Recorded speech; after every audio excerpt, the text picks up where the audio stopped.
because it's an evaluation workshop. And the workshop facilitator evaluate individual evaluators. So I was thinking, okay, should I just say something, finish my 10 minutes and thank everybody for having me here? No. Cherry. So I thought the whole meeting, for me, is a very unusual meeting because it's more than 2 hours, 30 minutes now. Normally, a meeting is about 2 hours. So I thought, with extra minutes, like half an hour, that's a bonus. And I'm certainly thinking that this is a bonus, definitely. As a general evaluator, I'm going to share with you some of my very subjective and hopefully on the objective side of my observation and comments on this particular meeting. This venue is really good. It's a test for any speakers because you have to look at everybody from left to right. It's about 170 degrees. It's hard to control your eye contact with almost everybody. So I thought this is a very good venue, brightly lit, and very good speakers as well. Since Charlie said I'm going to give Charlie some comments on his workshop, I appreciate Charlie's effort putting in preparing all these beautiful human PowerPoint slides. I like them a lot, all right? It's much better than pressing a button, change a slide with animation. So I thought that was a very well thought of way of your visual aids. Thank you very much, Charlie. Did you draw it? Yeah. So next time, I'll ask you to help my visual aids. I just go straight into what I thought about the evaluation workshop. You hand this, the members, I heard you repeat it a number of times outside, you give the menu to members only. Now, I would like you to explain how the members could make use of this particular menu you gave them. You may like to run through those pages that you would like them to participate in. For example, I need you to fill in certain things, all right? Second thing was, you spend a lot of time tabulating your club atmosphere of evaluation. But what has that to do with individual evaluators? Right? Because if everyone understood the club culture of evaluation, how about the evaluator?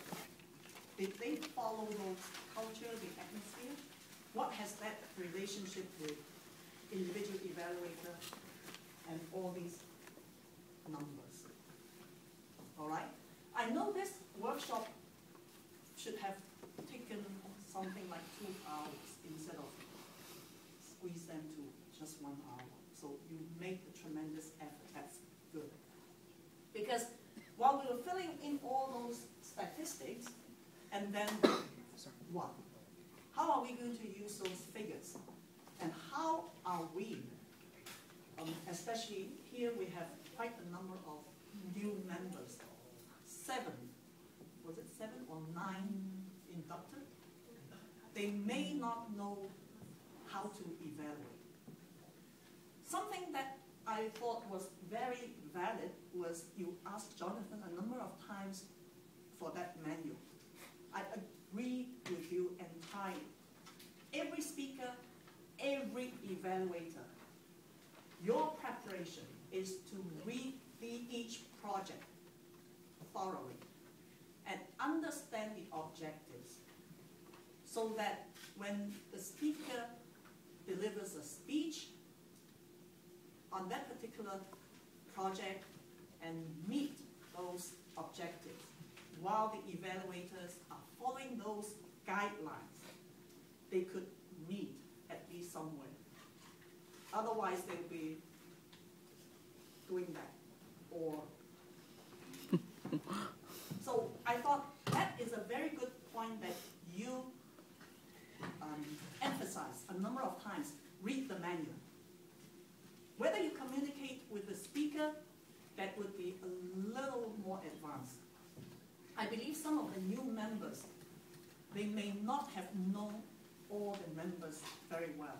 All of a sudden, Irene, what? I'm going to make a speech.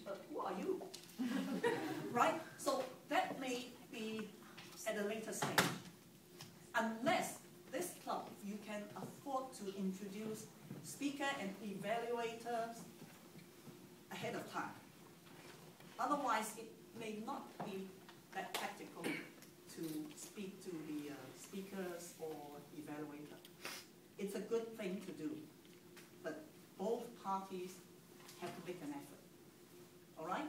If you are a passionate Toastmaster like Charlie or myself, then do that part in advance. I guarantee you it's worth it. All right? And then, for the evaluation workshop part, you may like to highlight your objective of this particular workshop, and at the end of the workshop, what would you like to see achieved? All right, that's my comment for your workshop. For the evaluators, Pace has gone. All right, oh, she's there. I thought, again, let's go back to what the requirements of that particular project, which is research your topic. I thought what Pace could have done would be something like, instead of starting with that YouTube princess sickness, she could mention that she had done some research on a matchanddate.com. There were statistics of girls ranging from certain age couldn't find boyfriend or steady one. There were several reasons. Princess sickness was one of them. All right?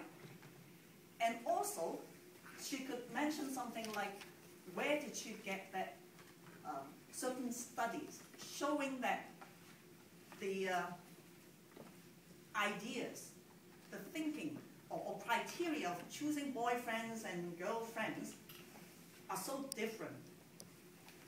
I mean, it doesn't have to be a real study. You can make that up so that people believe what you say.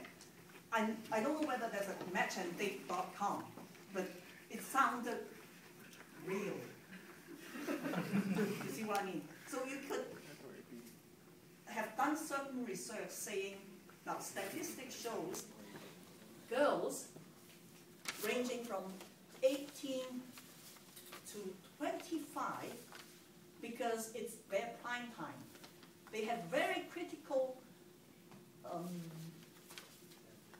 boyfriend choosing criteria. They want that, So that range could be, say, they interviewed about 1,258 females. I mean, you can make up any figures. Who would check it? not that I am encouraging you to make up false information. But you have to make certain information that sounded real.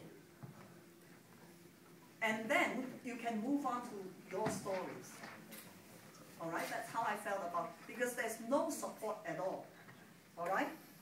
For Jonathan, your evaluation, you lightly touch on research, then you sort of plunged.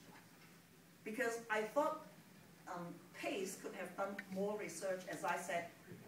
The research, as I said, sounds real. All right?